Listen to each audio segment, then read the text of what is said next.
Hello everybody, welcome back. Today as well we have got another video. In this video I'll show you how you can simply go ahead and change your country in Google Play Store. But before that, please make sure to like our video, subscribe our channel, and yes, now we will start our video for the matter.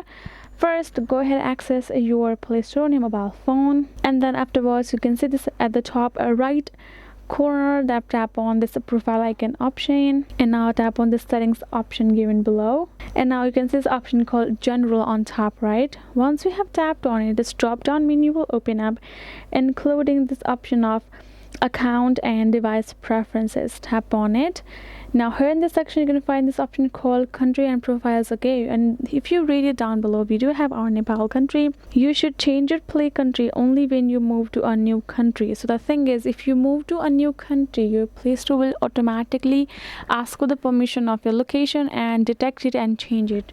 Other would be, you may see content relevant to the general area that you are in based on your IP address, and your contents for your Play Store will be also detected like that. So if you simply want to change it for a certain amount from being in the area, in the country that you are, you can download yourself a VPN and can connect with it and change it for a while. Otherwise, if you move to another country, it will automatically change. That is it, guys. Hope this video was helpful to you all. Thank you so much for watching, and I'll see you guys in our next video.